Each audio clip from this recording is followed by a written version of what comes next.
ಚಿಕ್ಕಜಾಜೂರು ಯೋಜನಾ ಕಚೇರಿ ವ್ಯಾಪ್ತಿಯ ರಾಮಗಿರಿ ವಲಯ ದೇವರಹೊಸಳ್ಳಿ ಕಾರ್ಯಕ್ಷೇತ್ರದಲ್ಲಿ ನಿಸರ್ಗ ಜ್ಞಾನ ವಿಕಾಸ ಕೇಂದ್ರದಲ್ಲಿ ಪೌಷ್ಟಿಕ ಆಹಾರ ಮೇಳ ಕಾರ್ಯಕ್ರಮಗಳನ್ನು ಹಮ್ಮಿಕೊಂಡಿದ್ದು, ಒಕ್ಕೂಟದ ಅಧ್ಯಕ್ಷರಾದ ಗಂಗಮ್ಮ ಅವರು ದೀಪ ಬೆಳಗಿಸುವುದರ ಮೂಲಕ ಕಾರ್ಯಕ್ರಮವನ್ನು ಉದ್ಘಾಟಿಸಿದರು.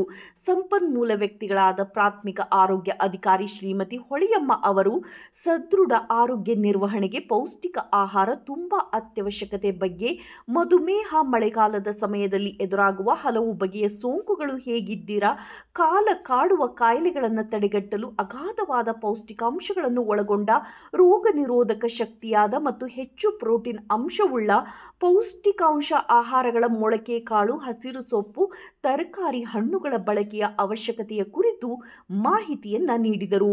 ಜ್ಞಾನ ವಿಕಾಸ ಸಮನ್ವಯ ಅಧಿಕಾರಿ ರಂಜಿತ್ ಕೇಂದ್ರದಲ್ಲಿ ಉತ್ತಮ ಗುಣಮಟ್ಟ ಕಾಯ್ದುಕೊಳ್ಳುವ ಕುರಿತು, ಸದಸ್ಯರ ಜವಾಬ್ದಾರಿಯ ಕುರಿತು ಮಾಹಿತಿ ನೀಡಿದರು. ಅತ್ಯುತ್ತಮ ಕೇಂದ್ರವಾಗಿ ಹೊರಹೊಮ್ಮುವಂತೆ ಸದಸ್ಯರಲ್ಲಿ ಕಾರ್ಯಕ್ರಮಗಳ ಅರಿವನ್ನು ಮೂಡಿಸಲಾಯಿತು. ಜ್ಞಾನ ವಿಕಾಸ ಕೇಂದ್ರದ ಸದಸ್ಯರು ರಾಗಿ ಲಡ್ಡು, ರಾಗಿ ಹಲ್ವಾ, ಕ್ಯಾರೆಟ್ ಹಲ್ವಾ, ರಾಗಿ ಮುದ್ದೆ, ಬಸ್ಸಾರು, ಮೂಲಂಗಿ ಪಲ್ಯ, ರಾಗಿ ತಾಲೂಪಟ್ಟು, ಕಾಯಿ ಹೋಳಿಗೆ, ಕಾಯಿ ಹೋಳಿಗೆ, ಸಬ್ಬಕ್ಕಿ ಪಾಯಸ, ಕಿತ್ಲೆ ಹಣ್ಣಿನ ಜ್ಯೂಸ್, ಮೆಂತೆ ಸೊಪ್ಪಿನ ದೋಸೆ, ಇನ್ನು